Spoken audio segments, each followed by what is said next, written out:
Қорлықтағы келін. Интернеттен алынған әсерлі әңгіме. Отбасымның үлкенімін. Өзімнен кейін кішкентай сіңілім мен інім бар. Ата-анама көмектесейін деп 9 сыныпты бітірген соң ертерек колледжге түстім. Өз-өзімді алып кетейін дедім. Азанда оқуға барып, түс қайта жұмыс жасап жүрдім. Арасында түрлі мастер-класстарға қатыстым. Кешкісін жұмыстан келген соң заказға торт пен пісіріктер пісірдім. 16-17 жасымнан бірден басыма осылай ауыр тірліктерді салып алдым. Оқуым бірде жақсы, бірде нашар болды. Бірақ тастамауға тырыстым. Педагог болу арманым еді. Бірақ барлығы жайына қалды. Өзім қаламаған басқа мамандықты оқыдым. 4 жыл көзді ашып жұмғанша өтіп кетті. Тұрақты жұмыс таба алмадым. Істеп жүрген жұмысымнан шығып кеттім. Бірақ анау-мынау пісіруді тоқтатпадым. Тапсырыс келсе, бір күннің ішінде барлығын пісіріп беремін. Арада 2 жыл уақыт өтті. Аяқ астынан танымайтын бір жігіт көлікке салды да алып қашып кетті. Осы жағдайдан бастап менің өмірім күрт өзгерді. Танымайтын адамдар, бөлек орта, қалмасқа амалым болмады. Тіпті олар әке-шешемді өлтіреміз деп қорқытты. Әке-шешеме оны айта алмадым. Амал жоқ, сол үйде қалдым. Әке-шешем жуас адамдар болған соң, менің қалауыма көніп, қуғыншылар шу шығармай кетіп қалды. Сонда да іштей, неге мұндай жерге тап болдым? Келгеннен бастап мұндай айуандық көрсетсе, ертең не болады? Бірақ бұдан да сұмдығы болды. Шымылдықта отырып, келесі күні беташар өтті. Қызыл халатым мен ақ орамалымды тағып, келіндік қызметіме кірісіп кеттім. Кешкісін неке түні деді. Қатты қобалжудамын. Әйтеуір кешкісін тамақ жасап, үй ішімен танысқандай болдық. Одан соң алыс-туыс абысыным келіп, жас жұбайлардың төсегін салып берді. Әрине, яғни біздің ар жағы айтпасам да түсінікті. Күйеуім мен нақты некедеміз деп енді айтуға болады. Яғни ол менің қыздығымды алды. Бірақ артынша күйеуімнің неге өзгергенін түсінбедім. Түннің ортасында жарықты жақты да, сен қыз емессің деді. Қалайша, қазір ғана қызыл болып төсекке жыққан дегенім сол еді. Күйеуім қалтасынан шаппасын алып, ішіме тақап, бір қолыммен қылғындырды. Мойнымнан қысып ұстаған кезде дем жетпей өмірге неге келдім деп өкініп кеттім. Шарасыздықтан 2 қолым дірілдеп, маңдайымнан шым-шым тер шығып кетті. Денемнің барлығы өзіме бағынбай, осы бір адамның бір қолынан қазір-ақ жан тапсыратын сияқты болдым. Осыншама ойларды ойлап отырған кезде мойнымды дереу босатып, ертең жеңгелерің сұрайды.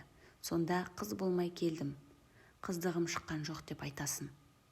Әйтпесе кешкісін тағы да осы бөлмеге кіресің, ертесіне өлігің шығу мүмкін. Үйіңе бір нәрсе де айтушы болма.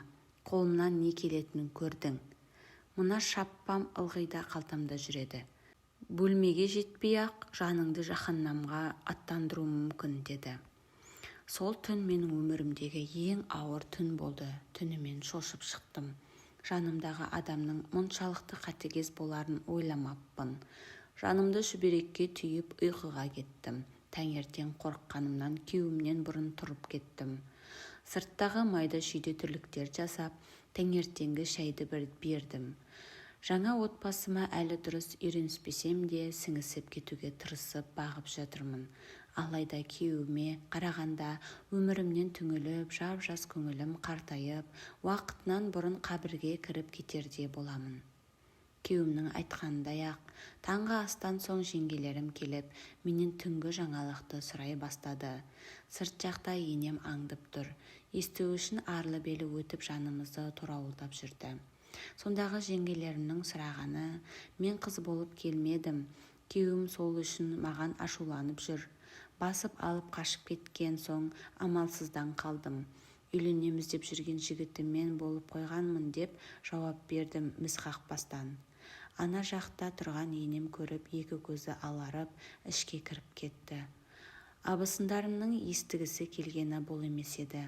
Олардың да көңілдері түсіп, дереу үйлеріне қайтып кетті. Күйеуім кешкісін кіріп, айтқан орындағанды естіп жарайсың деп арқамнан қақты. Артынша сайман алып, тірлігін бітірді. Амал жоқ, күйеуім болған соң дегеніне көніп жүре бердім. Арада бір ай өткен соң жүкті екенімді білдім. Енеме айтқанымда, келе салып көтере салады екенсің, мүмкін әлгі жігітіңнен шығар деді, бетіме қарап. Сол кезде мендегі сезімді ешкімге айтып жеткізе алмаймын. Өкіріп тұрып жылағым келді. Енемнің бұл сөзінен соң жабырқап қалдым. Көңілімді қанша бір қалыпта ұстайын десем де бір орнықпады. Бұл жаңалықты күйеуіме де айтуды жөн көрдім, бірақ ол да жақсы қабылдамады. Жүкті екенімді айтқанымда дұрыс болыпты. Белгілі нәрсе ғой. Күнде төсекте біргеміз, аман есен босанып ал деді. Өзі бәрін жақсы біліп отыр, бірақ маған деген көзқарасы мүлдем басқа. Бұл үйде мен жоқ сияқтымын, тіпті әйелім деп те қарамайды. Арада 2 ай өткен соң атам тойымызды жасауды жөн көрді. Ішім шықпай тұрып болғаны өзіме де жақсы. Қайын сіңілім мен енем жап-жақсы көйлектер сатып алды. Алайда маған прокатқа алсам да 15 000 теңгенің көйлегін кигізіп қойды. Сол кезде білмеймін, өзімнің артық ойым жоқ па, бір ауыз артық сөйлемейтінмін. Құдалық пен той бірге өтті. Менің анау-мынау пісіретінімді біледі. 2 күн түн демей, күн демей дастархан заттарын жалғыз өзім пісірдім. Тойханада да, үйге құдалыққа да әбден зорықтым. Сол кездегі ақымақтығымды ойласам тіпті ашуым келеді. Барлығы өз деңгейінде өтті, бірақ той үстінде ішім қатты ауырды. Той біткенше шыдап тұрдым. Үйге келген соңда ауырды, бірақ мен байғұс білдіртпеуге тырысып, үйдегі қонақтарға шай тасып жүрдім. Бөлмеге кіріп төркінім әкелген заттарды реттестіріп жатқанда, қайын сіңілім артымша кіріп келді. Алтындарыңды көрсетші жеңге деді. Дұрысынан қабылдап, мен байғұс бар алтынымды шығарып көрсетіп жатырмын. Қайын сіңілім, білесің ғой, тойға қаншама қаражат кетті. Ертең менің де оқуым бар. Мамам сенің алтындарыңды алып кел деп жұмсаған. Сондықтан оларды алып кетемін. Оларды сатып қарыздарды жабамыз деді де алтындарды алып шығып кетті. Аң-таңмын. Сыртқа шығып оған сөйлейін дегенімде астымнан аққан қан зәремді алды. Енем көріп қалып, дереу бөлмеге кіргізді. Дымыңды шығарма, қазір такси шақырамын, ауруханаға барасың деді. Астыма төсеніш қойсам да бірталай қан кетіп қалды. Ауруханаға бардым. Бірақ дәрігердің айтқаны жаныма ауыр тиді. Өзіме де сол керек, ішімдегі 2 айлық баладан айырылып қалыппын. Қатты күйзеліске түстім, жыладым, бірақ одан не шара? Болып жатқан істің бәрі жаныма қатты батты. Мұндай өмір сүретіндей не жаздым екен, я Аллам, не жаздым. Үйге барған соң күтіну қайда? Қайтадан барып күнделікті тірліктерді жасап кеттік. Алтындарымды сатып жіберген естідім. Ең болмаса, тұрмыстағы адам ұқсап неке жүзігінде тағып жүрмедім. Өтіріктен показуха қылып, тойда тақты да қайтадан өткізіп жіберді. Жә, қойш, алтындарды қойш, балапанымның айырылып қалғаныма қатты налыдым. Жүрегім езіліп кетті. Айта бергеннен не шара, ішіме бітпей жатып, барлығының арам ойына қалды жарығым. Алла тағала сені өз бауырына алсын. 2 күннен соң таңғы шайда күйеуім асығыс үгіс біреумен сөйлесті де жинала бастады. Не болып жатқан түсінбедім. Атам мен енеме қарап қоямын. Олар үн-түнсіз шайларын ішіп отыр. Күйеуіме бармақ болып, орнынан тұрғаным сол еді, енем тоқтатты. Нең бар, отыр. Ер адам кетіп бара жатқанда жолын бөгемейді. Сәл отырдым да шыдамай ұшып бардым. Барсам күйеуім біреумен мәз болып сөйлесіп отыр. Иә жаным, барлығы орнында, мені күтіңдер. Алла қаласа ертең жетемін. Қазір пойызға үлгермей қаламын, тұтқаны қояйын. Асықпа, барамын ғой, қасыңда боламын. Артында екі көзі жасқа толып қарап тұрған мені байқап қалып, телефон тұтқасын сөндіруге асықты. Маған басқаша айтатын шығар деп үміттеніп тұрмын. Миымдағы арам ойлар шынға айналмаса екен деп жай ғана кім ол дедім. Сондағы күйеуімнің жауабы: бірінші әйелім. Үйдегілерге тіс жарушы болма, асығыспын, жолымды кеспей былай тұр деп иығымнан итеріп кете барды. Көз жасымды көлдетіп қала бердім. Сәлден соң шайдың орнын жинауға шықтым. Тірлігімді жасап, ойымды бөлейін деп жүргенде енем келді. Балам Алтайға, Астанаға жұмысқа кетті. Айлығы жақсы екен. Сол себепті асығып кетті. Уайымдама. Алтақ ай ғой, демде өтіп кетеді. Ақша жіберіп тұрады ғой, деді мыс. Іштей жаным өртеніп тұрса да сыртымнан күлкі қысып тұрды. Өтірік па, айтқаны шын ба, бұлардың ол туралы білмеуі мүмкін емес. Жұмыс деп сылтауратып басқа қатынға бара жатқан мен ғана білемін бе? Кешкісін тамақ жасап жүргенімде атам мен енемнің әңгімелесіп жатқанын құлағым шалып қалды. Атам өзінен 10 жас үлкен ғой, неге сол қатынға жабысып қалды? Жаңа өмір бастайтын кезі болды, онымен заң жүзінде ажырасты ғой, деді. О, Алла, енді жетпегені осы ма? Енемнің баласы ше деген сөзі құлағымды шалып қалды кенеттен. Баласы несі тағы? Атам: баласы да оның ес біліп қалды. Не істей аламыз енді? Ол әйел бізбен тұрмаймын деп кетіп қалды ғой. Өзі балаңнан 10 жас үлкен, жанында апа болып отыр. Сонда да құрғыр балаң сол қатынға жабысып қалған.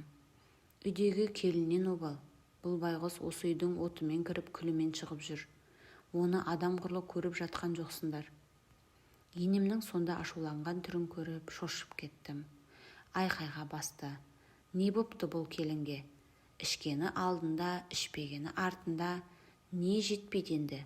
Балаң бұл қатынды осы үйге бізге көмек қылу үшін ғана аламын деп айтқан жоқ па? Жөніңе отыр, шал. Кеше ғана келген сайқымазақты жақтай бермей, үші өзі таза емес. Масқара. Мен сонда бұл үйге малаймын ба?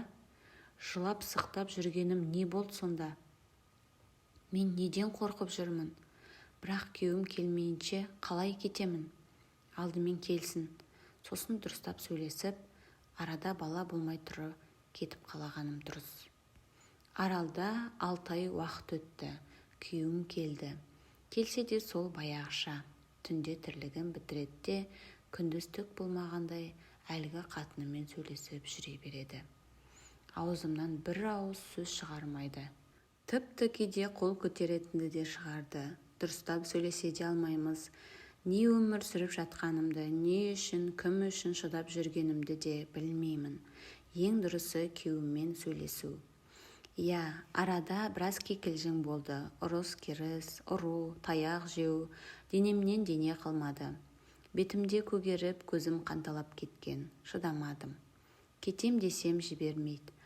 Ақыры түнде қашып шығып кетіп қалдым. Сандалып жүріп, әйтеуір төркініме жеттім. Осымен бәрі бітсін, қайтадан ол үйге жоламайтындай кеттім. Күйеуім хабарласып, көп мазамды алды. Үйге де келді, кешірім сұрады. Анам мен әкем көгерген денімді көріп қатты шошыған.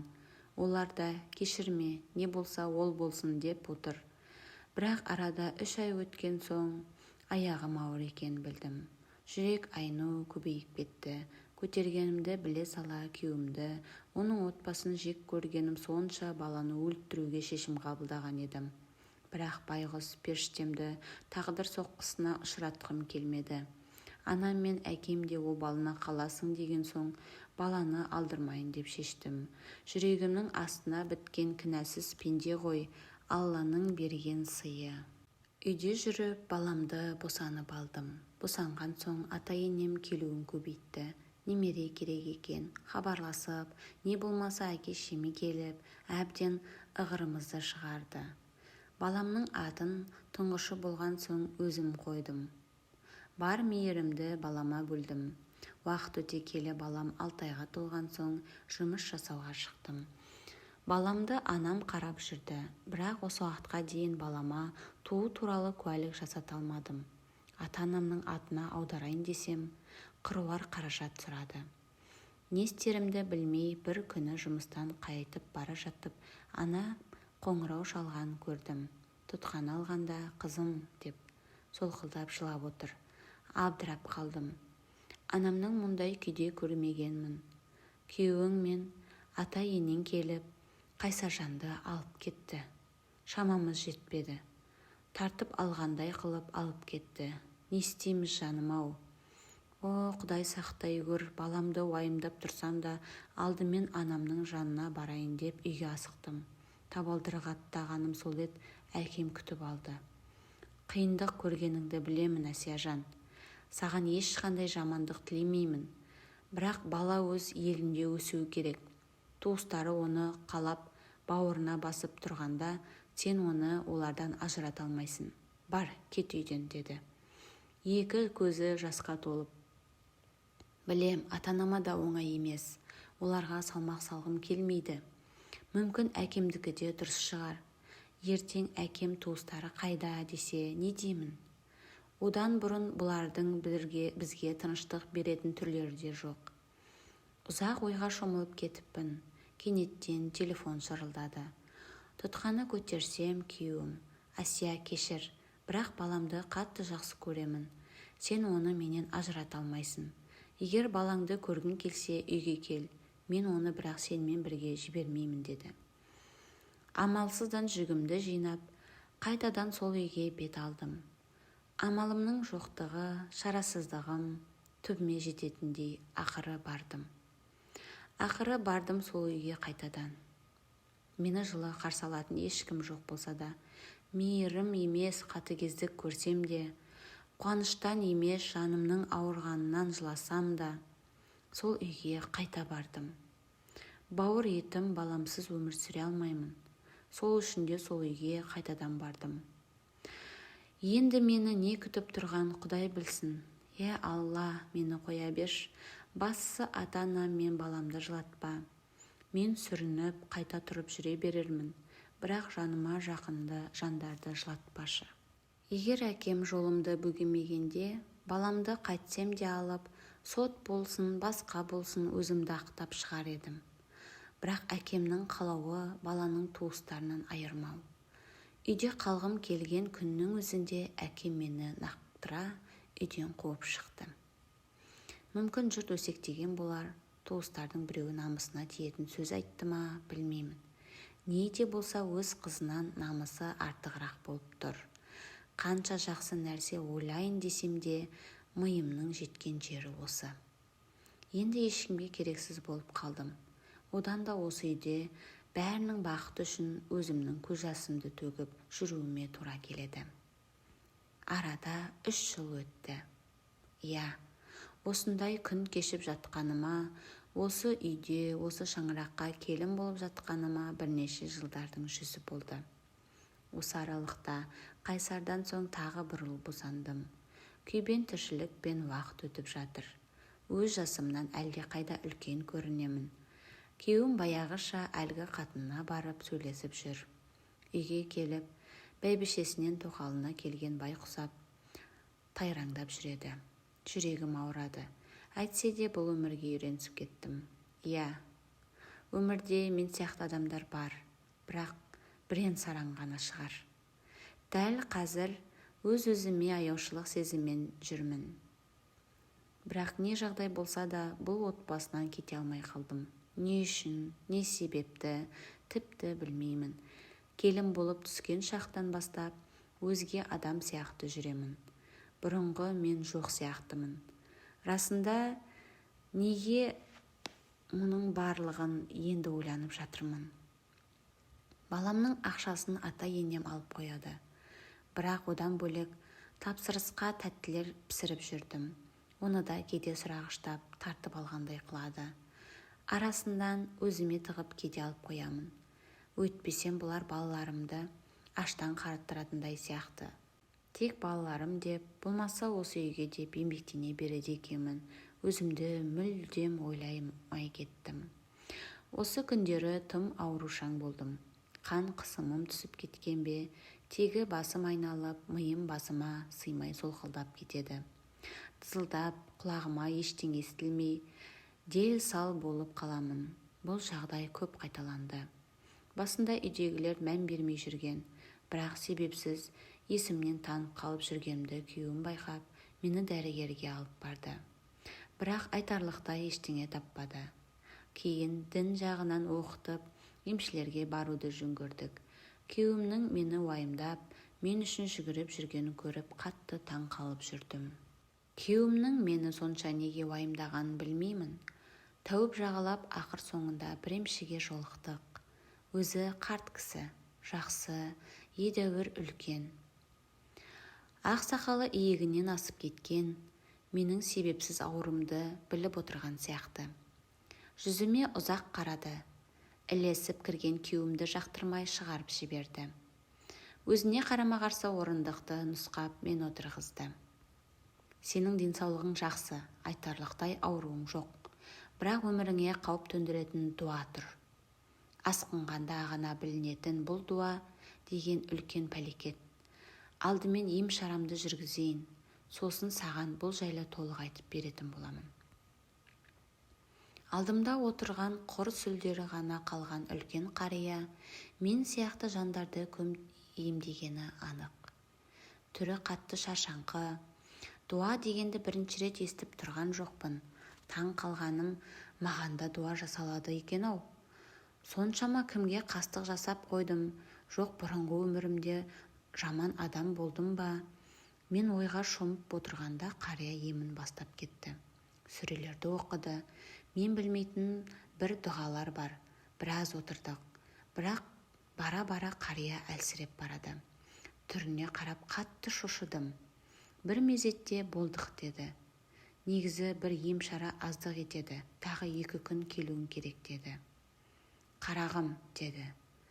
Беймаза күйде отырған қария. Жастайынан біреудің отбасына келіп опық жедің. Осы емнен кейін жағдайың жақсарып қалады. Кім дуа жасаған айта алмаймын, бірақ біліп жүр. Осы отбасыға келуің, қанша азап, қанша қиындық көруің, барлығы осы дуаның кесірі. Сені осы дуа арқылы үйге алып келген, және осының күшімен сен әлі де сол үйдесің. Өзіңнің адами қасиетіңді, Аллаға деген сенімділігіңді арттыр. Әйтпесе бір күні азаптан, қиындықтан, іштегі құсадан өліп кетуің мүмкін. Қария осы сөздерден соң тіпті мазасызданып кетті. Сәлден соң көздері біртүрлі болып, қолын кеудесіне ұстады. Арғы жақтағы көмекші жанына жүгіріп келді. Қария, бірдеңе бер, мен қазір құсамын деді. Әлсін-әлсін үнмен. Көмекшісі тазиға келді. Әрең шыдап тұрған қария тазекке ұйыған қан іспеттес біртүрлі нәрселер құса бастады. Оған қарап бір орында тұрып қалдым.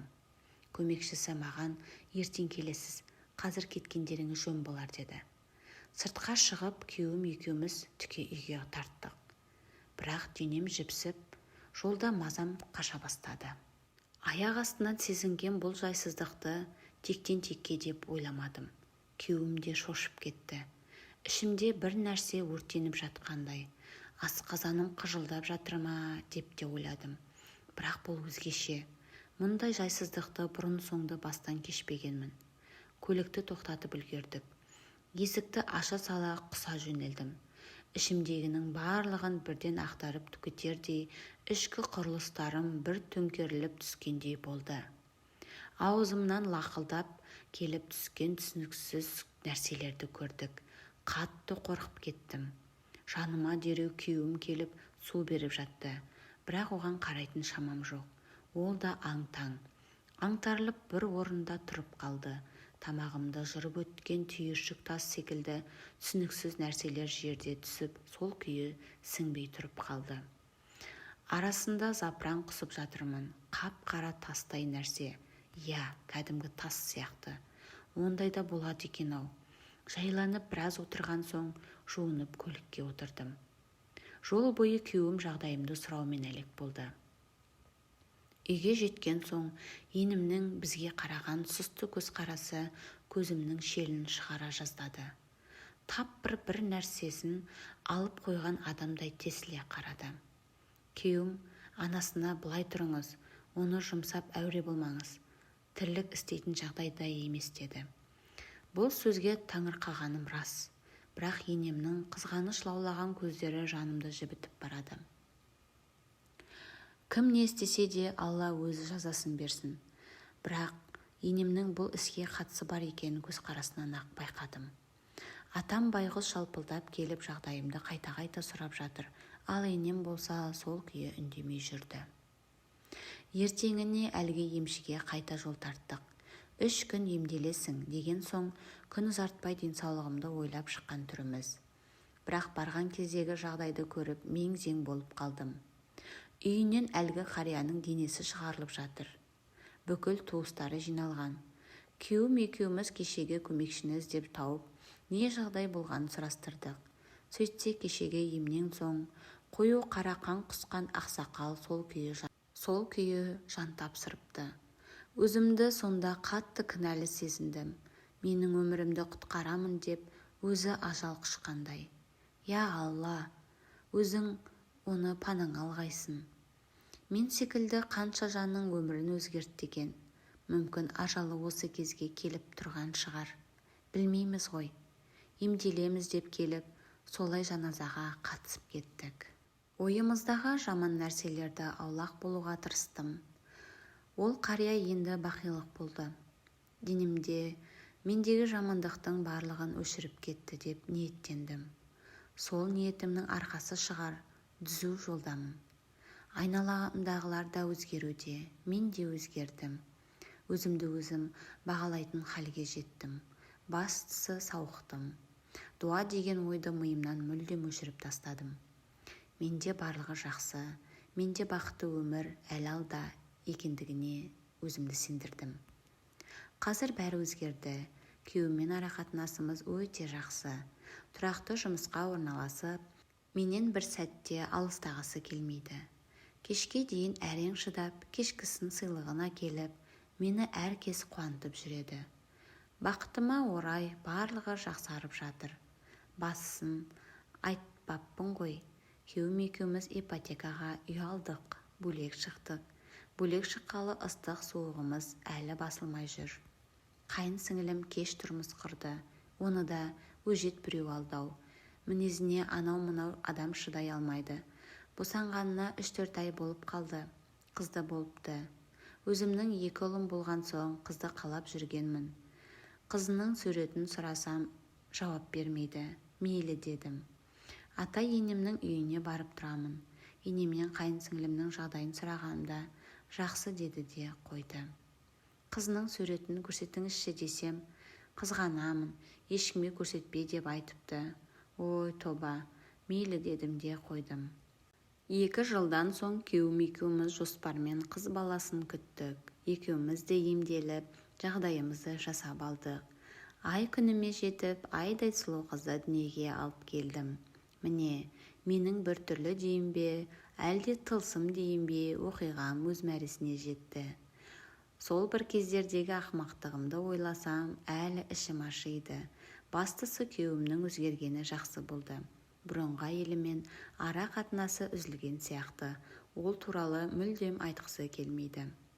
Осымен әңгіме өз мәресіне жетті. Оқиға ұнаса, комментарийге пікір қалдырып, лайк басып кетіңіздер. Соңына дейін болғандарыңыз үшін көп-көп рахмет. Аман болыңыздар.